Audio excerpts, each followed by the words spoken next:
será que vocês que estão agora me assistindo existem ou é apenas uma projeção da minha mente?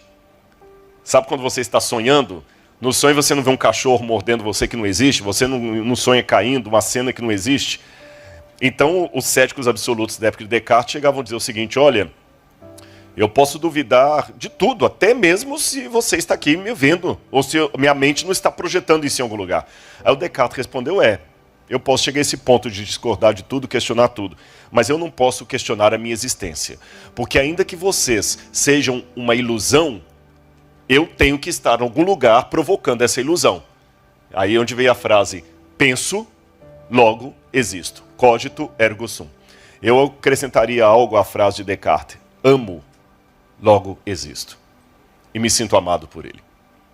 Agora, eu quero testemunhar para os irmãos que esse amar e me sentir amado por Deus não significa um sentimento linear. Há momentos de queda, há momentos de dúvida. E quem sabe eu estou pregando nessa manhã para algum presente aqui ou em casa que passa por momentos de dúvida. Será que ele me ama mesmo? Se ele me ama, por que ele está fazendo isso comigo? Eu quero que vocês abram a Bíblia comigo e leiam juntos o Evangelho de Marcos, quando Jesus acalmou a tempestade. Marcos capítulo 4, versículos 35 em diante. Esse mesmo episódio também pode ser encontrado em Mateus capítulo 8 e em Lucas capítulo 8 também. Mas eu escolhi ler a versão de Marcos.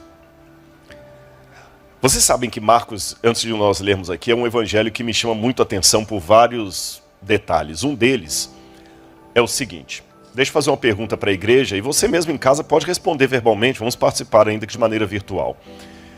Se você fosse escolher um dos 12 apóstolos para escrever um evangelho que ainda não existe, qual dos 12 você gostaria de ter um evangelho escrito por ele? Pedro? Quem mais pensaria em Pedro?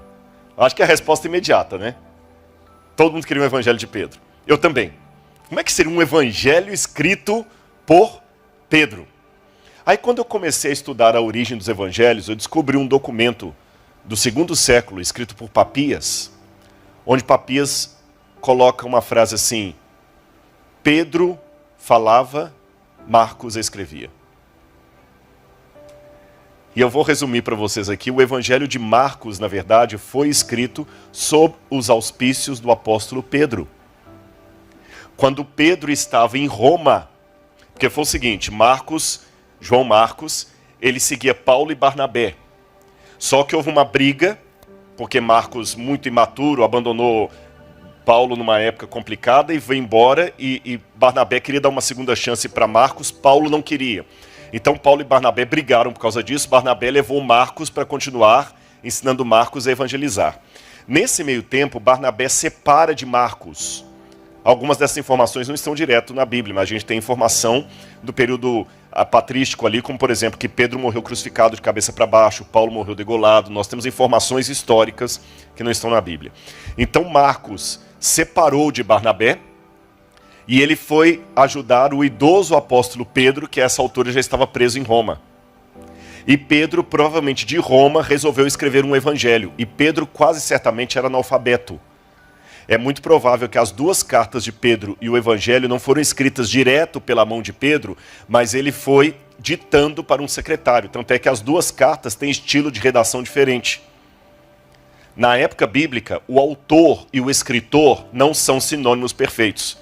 Eu posso ser um autor do livro e o outro escrever. Por exemplo, quem escreveu a carta aos Romanos? Não foi Paulo. Tércio, quando você chega em Romanos, quer ver só para... Depois a gente volta para Marcos, mas só para dar uma esclarecida para os irmãos, que eu acho que pregação também é aula, né?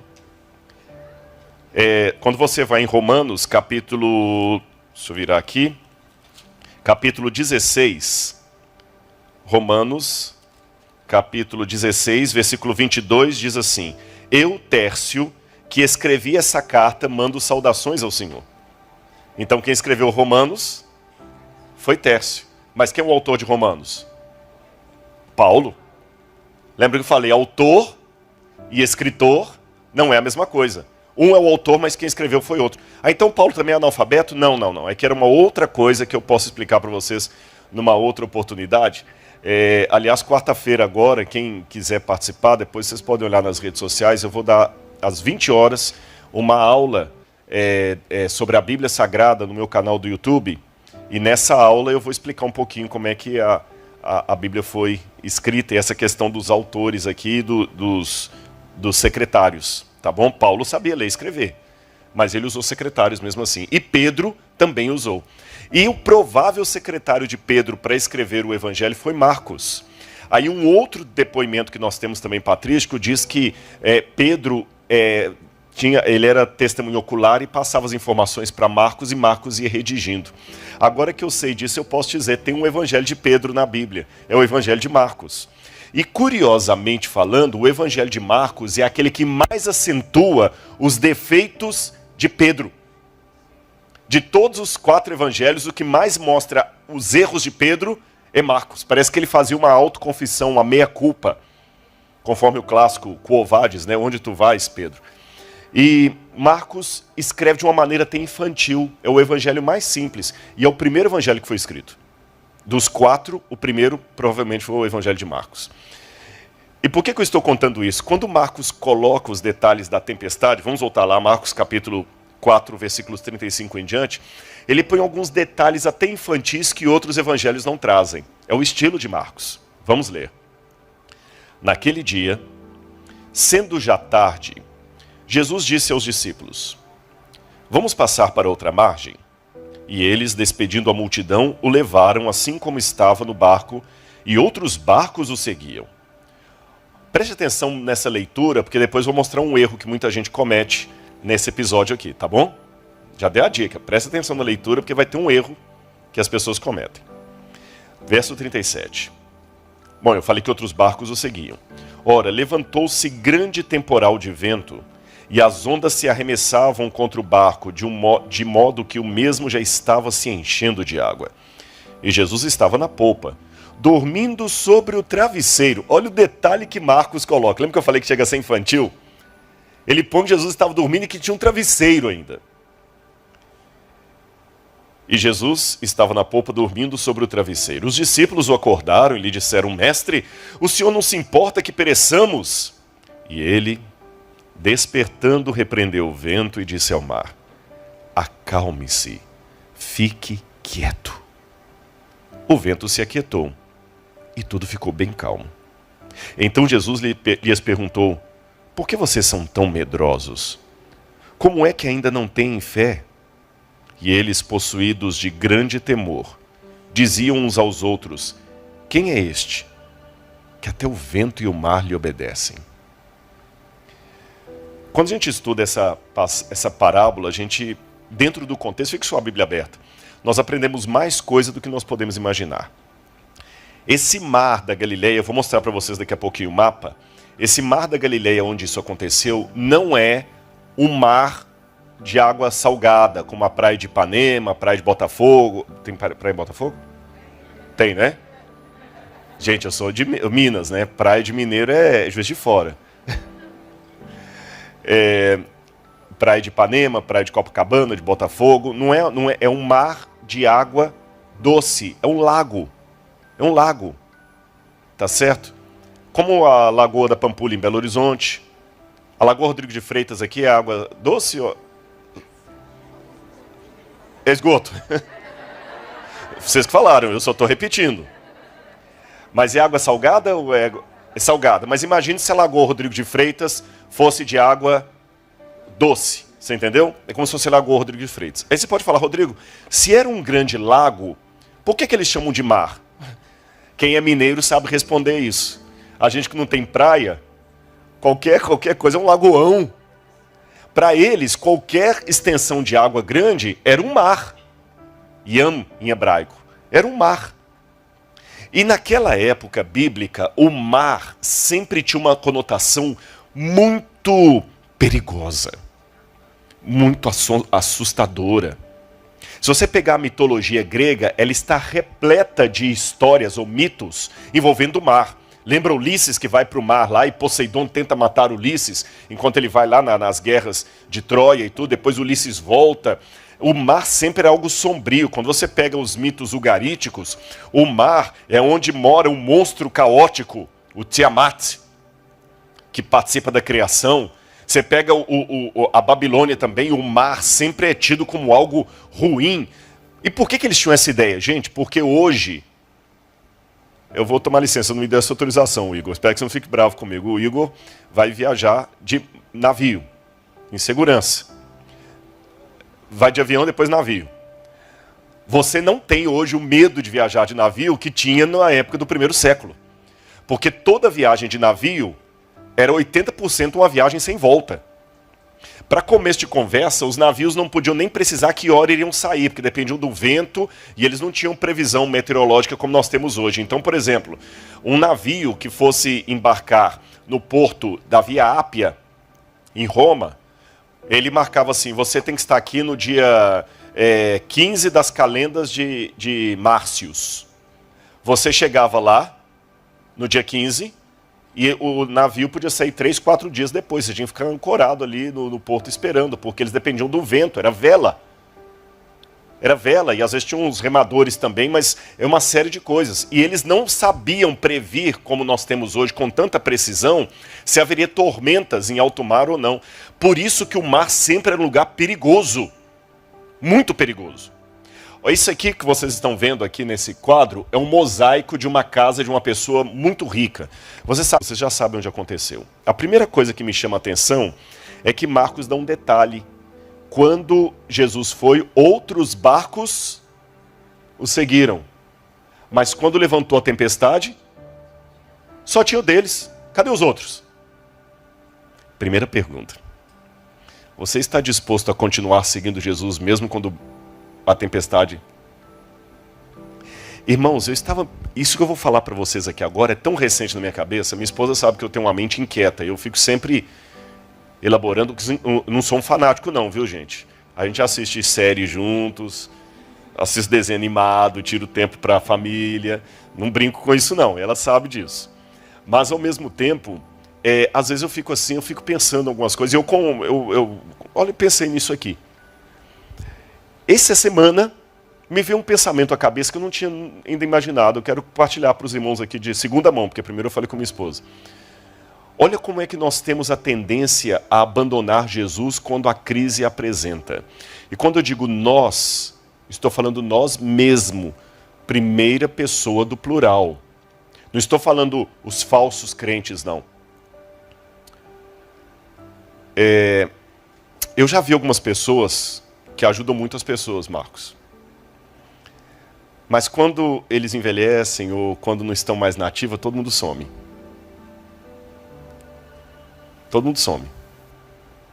E eu ainda cuido de uma pessoa que todo mundo some hoje. Mas no passado, até antes de chegar numa igreja, o pessoal queria saber qual que ele ia estar para ir lá pedir alguma coisa. As pessoas somem.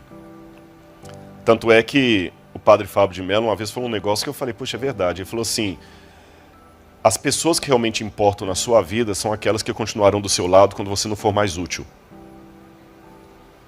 Eu achei profundo aquilo. Porque hoje vocês estão me convidando para pregar aqui, louvado seja Deus por isso, mas se Jesus não voltar até lá, vai ter um dia que eu vou estar talvez numa cadeira de rodas. Por que não? Não estou sendo pessimista, é a lei da vida. Coloca o Rodrigo no sol. Tira o Rodrigo do sol. Prepara, meu bem, você é mais nova. Vai sobrar para você. O Rodrigo não vai mais pregar. O Rodrigo não vai mais fazer programa de televisão, muito menos escavar. E quantos que hoje assistem Evidências que vão ter paciência para ficar comigo, tira do sol, põe no sol? É nessas horas que você vê realmente quem importa. Quando você não é mais útil. Quando você não tem mais dinheiro para dar, não tem mais energia. E as pessoas somem. E não estou falando que são necessariamente ruins, não. Agora vem o inédito do meu pensamento essa semana. Jesus, uma semana antes, tinha uma multidão descendo com ele o desfiladeiro do Monte das Oliveiras, e entrando em Jerusalém, gritando, Baruch Rabá Beshem Adonai, bendito que vem em nome do Senhor, esse é o Messias, esse é o rei. Na sexta-feira seguinte, ninguém. Ele, olha bem, esse aqui que eu nunca tinha parado para pensar. Ele ressuscitou Lázaro. Lázaro morava em Betânia. E na sexta-feira, onde é que estava Lázaro? Sumiu. Eu nunca tinha parado para pensar nisso. A gente sempre entende Lázaro como uma pessoa boazinha, e eu não tenho por que negar. A Bíblia não fala nada negativo dele. Ele foi ressuscitado por Jesus. Jesus amava Lázaro. Jesus chorou no túmulo de Lázaro. Agora imagina, Jesus te ressuscita da morte, ou ressuscita o seu irmão. Quem perdeu um ente querido aqui, imagina, 4 dias seu irmão morto. Eu vou lá, ressuscito o seu irmão. Nossa, eu até me arrepio falando isso aqui. Imagina, Marcos, eu ressuscito o seu filho. Eu acho que você carrega até água na peneira para mim. Só que, curiosamente, uma semana depois eu estou sendo preso e você não está ali. Só João, de homem, que ficou, José de Arimateia, e mesmo assim, José de Arimateia e Nicodemos pediram para tirar o corpo dele. Mas na hora que a multidão estava gritando, crucifica-o, queremos Barrabás, não apareceu um do outro lado falar, não, queremos Jesus. Eu achei tão interessante isso. Onde é que estava a multidão? Ninguém. Ninguém. Onde é que estava a mulher com fluxo de sangue que ele curou lá em Cafarnaum? Lembra os 10 leprosos que só um voltou para agradecer? Os barcos o seguiam, mas quando a tempestade se aproximou, os barcos sumiram. Em qual barco você está? Nem mesmo Lázaro é apontado entre os que estavam a favor dele. Lázaro sumiu. E eu já me perguntei na minha vida, entenderam o inédito do meu pensamento? Onde é que eu estava com Jesus na hora que a tempestade aportou? Porque é muito fácil, irmãos. É lógico, dá um trabalho, né? O irmão que nos buscou hoje lá estava falando assim, nossa, eu fico imaginando sua vida, como é que é, tem que dar atenção para tanta gente, tanta coisa, como é que você aguenta? Sua esposa tem que esperar, tem que te apoiar e tudo mais e tal. Mas apesar de todo esse trabalho, nós estamos numa situação muito cômoda. Não tem policial aí fora esperando a gente sair para matar, não tem isso. E quando a tempestade aportar? Quando a perseguição vier? Eu quero mostrar para os irmãos também um erro que muita gente comete ao ler esse texto. Esse erro passa até em filmes. Preste atenção no texto desse filme e veja se vocês conseguem apontar onde está a sua fé, que ele perguntou, né? Vocês conseguem apontar onde é que está o erro dessa imagem? Pode falar alguém aqui, você não precisa ter vergonha não. Está no escuro ainda, né? Não conseguiram apontar o erro? Eu vou dar uma pista para vocês. O erro está em relação ao que a Bíblia diz em Marcos capítulo 4, versículo 37. Vamos ver se vocês conseguem pegar aí. O erro está em Marcos capítulo 37.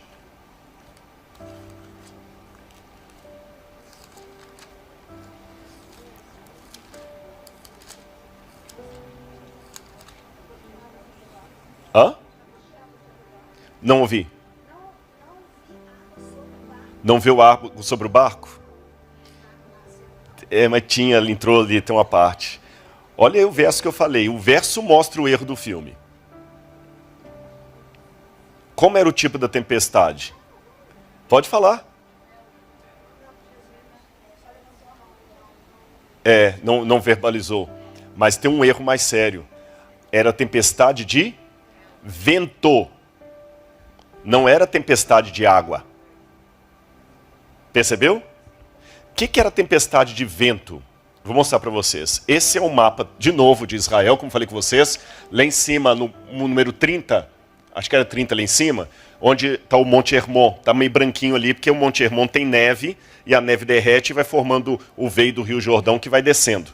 Aí o Rio Jordão vem descendo, forma o Mar da Galileia, vem descendo, descendo, e forma o Mar Morto aqui embaixo. Então, se vocês olharem, Israel, na verdade, é como se fosse um corredor. Eu estou olhando aqui nesse canto, olha, tem uma banda de cá, uma banda de lá. Então Israel é literalmente uma cordilheira montanhosa de um lado, uma cordilheira montanhosa do outro, com um intervalo que tem um platô, e no meio aqui tem uma fenda gigantesca. E é nessa fenda que o Rio Jordão vai passando. Entenderam a geografia? Agora, lá em cima, o que a fenda faz? Ela é estreita entre o corredor e ela se abre.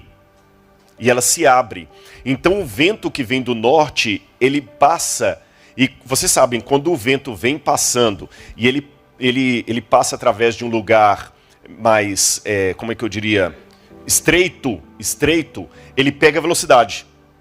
E quando ele pega velocidade, ele sopra no Mar da Galileia. E quando ele sopra no Mar da Galileia, dá tempestade de vento, com ondas de até 3 metros de altura. Já teve situação de onda do Mar da Galileia arrebentar asfalto da cidade de Tibérias, de Tibérias hoje. Querem ver uma imagem dessa? Pena que está em VHS, essa imagem tem mais de uns 15 anos que foi feita, então não está com a qualidade boa, tá bom? Mas é a única que eu tenho. Eu já vi a situação lá que a gente não pôde andar num barco grande, você que já foi para Israel, aqueles barcos não davam para andar por causa de risco de tempestade. Especialmente no período ali de janeiro, época do fim do inverno, alguma coisa assim. Então vou mostrar para vocês uma tempestade de vento. Pode colocar, por favor, aí? Olha aqui. Se vocês observarem, apesar da imagem não estar muito boa, o céu está limpo, sem nuvens. Era um dia de sol. Mas olha as ondas. Então qual foi o erro do filme? Não era chuva, com raios, trovões e água caindo. Era uma tempestade de vento. Agora, até aqui, é uma curiosidade. Mas qual é o aspecto espiritual de tudo isso que eu mostrei para vocês? E o que isso tem a ver com aquilo que eu disse da decepção, de não seguir Jesus na hora da tempestade, pular, etc. Eu respondo a essa pergunta começando com uma outra pergunta. Por que os discípulos se admiraram? Olha a última frase deles. Quem é esse homem que até o vento e o mar lhe obedecem? Irmãos, quando Jesus operou esse feito aqui, Jesus já tinha operado outros milagres. Jesus já tinha curado pessoas, talvez já tinha multiplicado os pães, muita coisa Jesus já tinha feito. Então, essa admiração, num primeiro momento, ela fica sem sentido. Imaginem que vocês têm aqui um camarada que está nos visitando aqui, que é corredor olímpico, com várias medalhas. Aí um dia a gente marca uma corrida aqui na igreja e ele ganha disparado de todo mundo. Fala, nossa, quem é esse que ganha até do mais veloz da igreja? Não faz sentido essa pergunta, ele é campeão olímpico. Entende o que eu quero dizer? Quem é esse que... Não, vocês já sabem, se fosse o primeiro... Eu aceitaria essa pergunta dos discípulos no milagre de Caná da Galileia, porque eles não tinham visto Jesus fazer nenhum milagre até então. Aí realmente a admiração, nossa, quem é esse que consegue transformar água em vinho? Mas não, agora que eles se surpreenderam, quem que é esse? A admiração fica meio sem sentido. Então, pesquisando na Bíblia, eu falei, deve ter alguma razão a mais dessa admiração do que simplesmente um milagre. Eu não vou ler todos esses textos para vocês, para não ficar cansativo, mas vocês podem anotar os textos, eu vou ler apenas alguns para vocês. E para ler esses textos eu descubro uma coisa interessante. Vocês sabem que na cultura do Antigo Oriente Médio, alguns símbolos tinham um significado especial, diferente dos nossos. Nós também temos muito simbolismo na nossa linguagem. Se o que nós falamos e escrevemos virasse Bíblia, daqui a 2000 anos as pessoas também iam querer entender por que o rapaz falou que a namorada dele é uma gata e ela falou que ela namora um cachorro sem vergonha. Pra gente não causa nenhum problema falar isso aí, porque a gente tem esse costume, né? Mulher bonita é gata, cara que faz bobagem é cachorro sem vergonha. A rigor fica até complicado, porque o cachorro é muito mais fiel do que o gato. Os que amam felinos não briguem comigo. Né? Gato ele vem quando ele quer, o cachorro não, o cachorro está sempre ali todo. E por que se chama de cachorro quem trai, quem faz bobagem? Mas é a nossa cultura. Naquela época bíblica também havia certos elementos que traziam uma cultura que hoje nós desconhecemos. E uma delas é justamente a junção de mar e vento e comando divino. Esse triângulo, mar, vento, comando divino. Ou mar e águas, tá bom? Águas, vento, comando divino. Comando divino. Quer ver? Abram comigo a Bíblia no Salmo 65, verso 7. Salmo 65.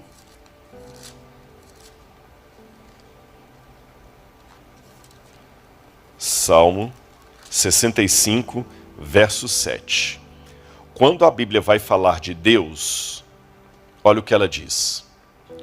Tu acalmas o rugido dos mares, o ruído das suas ondas e o tumulto dos povos. Lembra que eu falei que na Bíblia mares e águas são símbolos de povos? Tu, Senhor, quem que é o autor dessa ordem aqui? É o Altíssimo. Tu acalmas o rugido dos mares, o ruído das ondas, o tumulto dos povos. Deixa eu explicar para vocês uma coisa interessante sobre os Salmos. Os Salmos são um livro de cânticos do povo de Israel do passado. E os Salmos eram escritos em forma de poesia. Mas a poesia na Bíblia não tem esse sentido que nós temos hoje de mero romantismo ou de métrica e rima. A questão da métrica é discutível. A gente faz sempre poesia com rima. Batatinha quando nasce esparrama pelo chão. Mamãezinha quando dorme põe a mão no coração. Na Bíblia, a poesia geralmente é paralelismo de ideias. A menina era bonita e inteligente. Uma garota charmosa e esperta. Viram o que eu falei? A menina era bonita, inteligente. Uma garota charmosa e esperta. Bonita, charmosa. Inteligente, esperta. Menina, garota. Eu falei a mesma coisa com palavras diferentes. Você podia falar isso com 2 linhas ou com 3 linhas. Às vezes você podia falar de maneira contraditória. Assim como os céus são mais altos do que a terra, assim os meus pensamentos são mais altos que os vossos pensamentos. Ora, Nicodemos, se eu falando das coisas do céu você não entendeu, como que é que eu... Se você falando das coisas da terra você não entende, como que é que eu explico o céu? Esse contraste. E outro detalhe curioso da poesia, ela era tão importante que a poesia era para ajudar a pessoa a memorizar. Isso que eu estou falando é tão importante, é como se eu dissesse em português assim, tome nota. Quer dizer que isso é importante. Se eu estivesse conversando com vocês, fazendo esse sermão em prosa, então não estaria prestando atenção. Mas se eu trocasse a prosa e começasse a falar em poesia, então, peraí, ele está falando em poesia. Quer dizer que é uma coisa muito importante. E os salmos estão em poesia. Vocês viram aqui o paralelismo? Olha, tu acalmas o rugido dos mares, o ruído das ondas, o tumulto dos povos. Rugido, ruído, tumulto. Mares, ondas, povos. Percebeu? Agora só Deus que faz isso. Querem outro verso? Salmo 89, verso 9.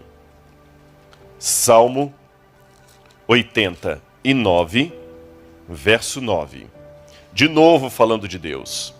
Dominas a fúria do mar. Quando as suas ondas se levantam, tu as acalmas. Está falando de novo de quem? De Deus. Vamos ver mais um salmo? Salmo 107, 25. Salmo 107, 25. Salmo 107, 25. Pois Deus falou e fez levantar o vento tempestuoso que elevou as ondas do mar. Deus falou, fez levantar o vento tempestuoso e levou as ondas do mar. De novo, Deus é o autor. Olha também o verso 28 a 29. Então, na sua angústia, clamaram ao Senhor, e ele os livrou de suas tribulações. Fez cessar a tormenta, e as ondas se acalmaram. Então se alegraram com a calmaria, e assim os levou ao porto desejado. Quem tem autoridade sobre ventos? Deus. Gênesis 8, verso 1.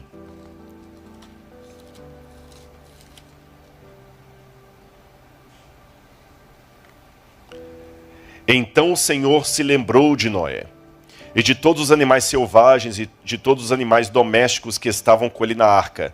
Deus fez soprar um vento sobre a terra e as águas começaram a baixar. Lembra o triângulo que eu falei com vocês? Deus, mares ou ondas, vento. Vocês estão percebendo o triângulo aqui em todos os textos? Eu vou mais além. Gênesis capítulo 1, versículo 1 em diante. No princípio criou Deus os céus e a terra. A terra, porém, era sem forma e vazia. Havia trevas sobre a face do abismo. E o Espírito de Deus pairava ou movia. O Espírito de Deus, a palavra para espírito em hebraico é a mesma palavra para vento, ruach. O Espírito, o sopro de Deus, movia por sobre as águas. Quando Jesus foi batizado, é interessante que no hebraico, quando fala que o Espírito de Deus movia sobre as águas, a ideia é como se o Espírito de Deus tivesse com umas asas batendo assim e as águas movendo, como se fosse um pássaro. O verbo é rahap, em hebraico, significa bater as asas e as ondinhas vão formando. E aí vem a criação. Quando Jesus foi batizado, esse mesmo elemento se repetiu. Jesus sai das águas e o Espírito de Deus desce como pomba vindo sobre ele, batendo as asas. Olha que lindo isso aqui. Vamos ler mais uma passagem ou duas? Êxodo 14, 21. Êxodo, capítulo 14, versículo 21. Êxodo 14, 21. Na minha tradução diz assim: Então Moisés estendeu a mão sobre o mar, e o Senhor, por um forte vento leste que soprou toda aquela noite, fez que o mar se retirasse. Deus soprou o vento. Eu podia ler várias outras passagens para vocês, onde a gente vai em Daniel 7:2, a profecia de Daniel, e os 4 ventos agitavam o grande mar. Apocalipse fala dos 4 anjos segurando os 4 ventos. Deus, mares ou águas, vento ou espírito. Quem sempre foi o autor de todas essas ações do Antigo Testamento envolvendo vento, calmaria e mar? Deus. Aí a ficha caiu. Aí eu entendi por que os discípulos ficaram admirados. Sabem por quê? Eles já tinham visto muitos feitos que Jesus havia realizado. Muitos milagres de Jesus. Jesus talvez ressuscitou pessoas. Extraordinário. Mas convenhamos, ressuscitar alguém não faz de Jesus ninguém além de um profeta. Porque Elias também ressuscitou o filho da viúva, não foi? Os ossos de Eliseu ressuscitaram um homem também. Aliás, o corpo de Eliseu ressuscitou um homem também. Os ossos de Eliseu ressuscitaram o corpo de um homem. Então, ressurreição por ressurreição, outros fizeram no passado. Mas Jesus multiplicou pães e peixes. De novo, Elias também não multiplicou o azeite e a farinha da viúva? Mas Jesus tinha poder sobre os demônios. Sim, mas Davi também, quando ele tocava a harpa dele, os demônios que estavam em Saul iam embora. Davi também era um exorcista. Fazer milagres, exorcizar pessoas, por mais fantásticos que sejam esses atos e essas maravilhas, isso não fazia de Jesus ninguém além de um profeta, como os do Antigo Testamento. Porém, acalmar o vento e as águas, nenhum profeta jamais fez isso. Era sempre Deus. Quando eles viram Jesus fazendo aquilo, dentro desse contexto que eu falei com vocês, do medo do mar, da autoria divina sobre os ventos e as águas, aí faz sentido a pergunta deles: quem é este que até o vento e o mar lhe obedecem?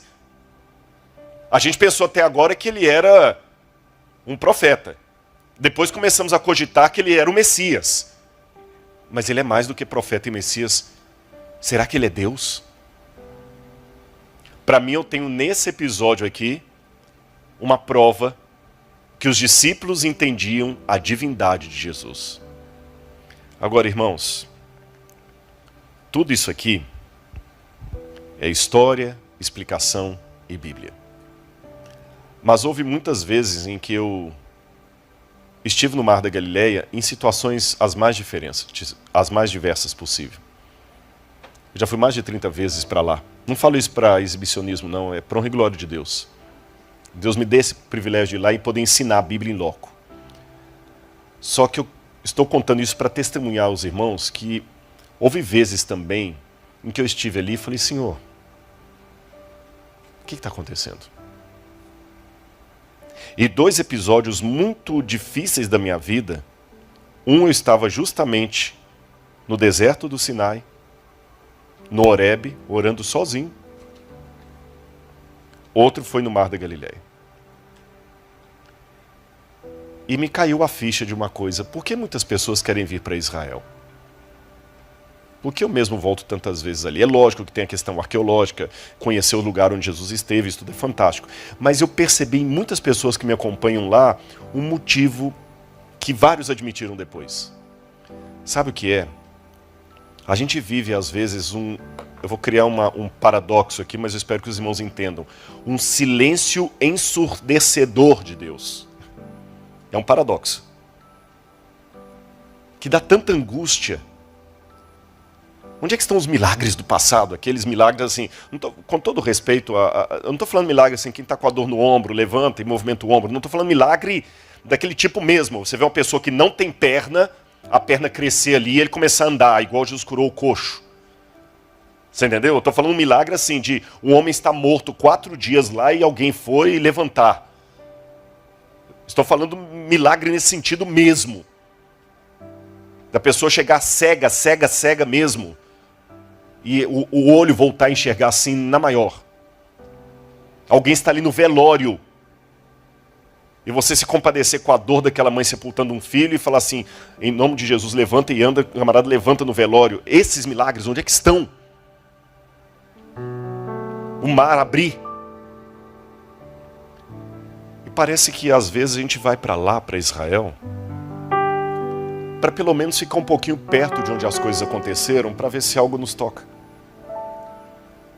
E eu olhei muitas vezes para o Mar da Galileia, e nesse dia específico que eu estou me lembrando aqui, eu falei: Senhor, o Senhor andou sobre essas águas. O Senhor acalmou esse mar. Eu preciso de calma na minha vida. É interessante que às vezes você faz uma oração dessa, e você chora a Deus, você clama, e de repente eu estou fazendo uma descrição autobiográfica da minha vida, mas muita gente deve estar se comparando ou lembrando de si mesmo. Parece que eu estou contando até a sua vida, não a minha. E às vezes você levanta dessa oração mais conformado do que confortado. Até que eu descobri 2 coisas. Deus está realizando milagres todos os dias na minha vida e não estou percebendo. O maior milagre não é aquele milagre, talvez, de abrir o mar vermelho. O maior milagre é continuar acreditando mesmo que o mar não se abra. Porque o mar vermelho se abrindo, por mais maravilhoso que foi aquele ato de Deus, ele não foi tão eficiente. Não estou falando uma heresia. Sabe por que eu digo que o mar Vermelho se abrindo não foi tão eficiente? Porque poucos dias depois eles estavam adorando o bezerro de ouro. Se milagres fossem um salvo-conduto da fé, o povo não iria adorar o bezerro no deserto. O fato deles adorarem o bezerro poucos dias depois demonstra para mim que grandes milagres não ajudam tanto. Eles são uma evidência de Deus, é claro. Imagina um ateu se visse alguma coisa espantosa acontecendo. Mas com o povo de Israel não funcionou. Nem com aqueles que Jesus curou funcionou, porque eu falei que uma semana antes ele curou um monte de gente, ressuscitou um homem. E uma semana depois, isso não serviu para impedi-lo de ser morto.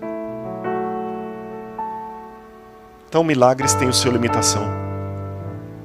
E eu percebi na Bíblia que os maiores milagres que deram resultado positivo foram os milagres que são tão simples que nem merecem ser contados.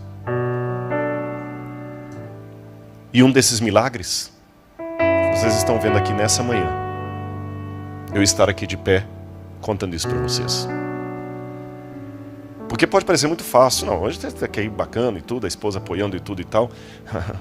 Você não sabe os infernos nos quais eu participei, ou nos quais eu visitei. Eu posso não saber os infernos que você apresenta, ou que você enfrenta. Você também não sabe os meus. E mesmo que eu os contar para você, você vai ter uma ideia. Porque só quem enfrentou mesmo sabe o que é. E ele me pôs aqui de novo para falar para você que ele pode acalmar o mar hoje. O que eu aprendo desse episódio? Em primeiro lugar, ele é Deus. Em segundo lugar, não interessa se ele estava acordado ou se ele estava dormindo. O que importa é que ele estava no barco.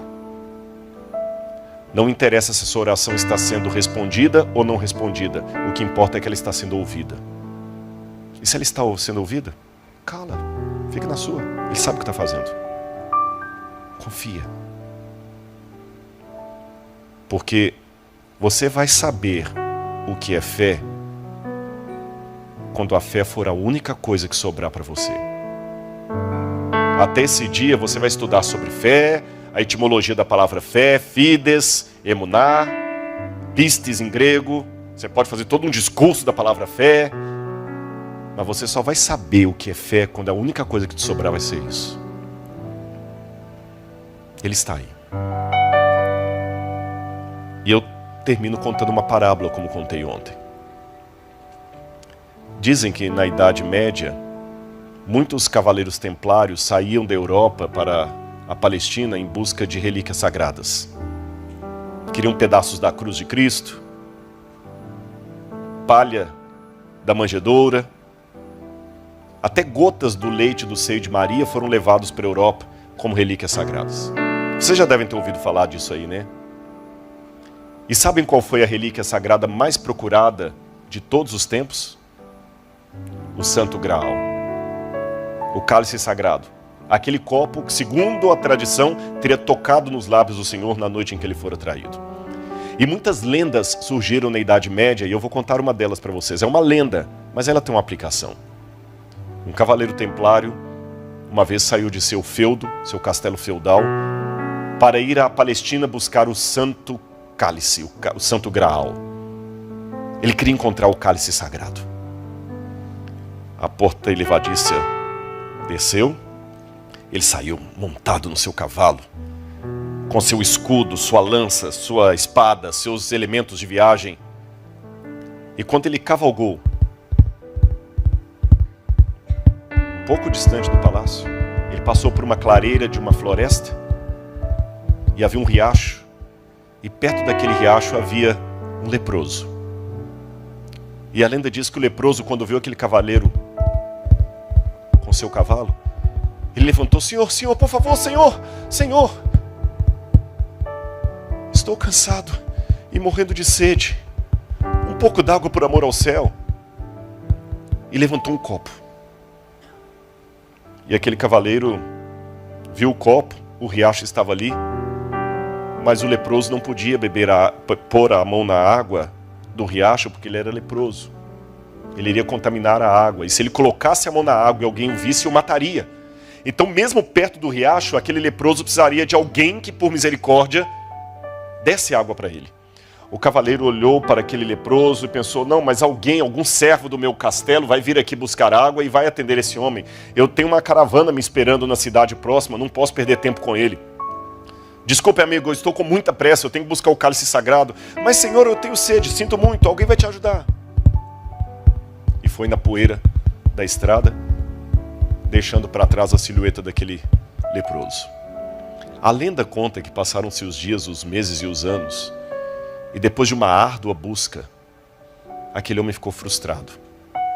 Sua pele ficou enrugada, queimada pelo sol, os cabelos se tornaram brancos, ele perdeu tudo, toda a sua riqueza, e não conseguiu achar o cálice sagrado.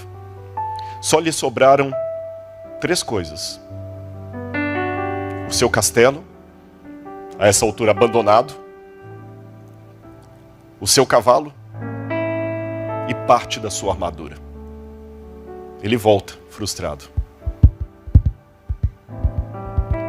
O cavalo agora já não está mais a galopes tão velozes, não tem mais pressa. Na verdade, ele até quer adiar o encontro com seu castelo abandonado, um lugar tão bonito, tão cheio de festa, agora cheio de ramagens. E quando ele se aproxima da floresta, indo em direção ao castelo, sem saber o que ele vai fazer, ali, perto do riacho, um pouco mais velho e mais carcomido pela doença, aquele leproso, talvez o único que não conseguiu sair dali. E o leproso, com a voz já quase trêmula de tanta sede, perto da morte, falou: Senhor, eu vou morrer. Por favor, eu peço por misericórdia um pouco d'água por amor ao céu. E estica o copo, quebrado. Sem pressa, ele desce do cavalo, pega o copo da mão do leproso e leva a água.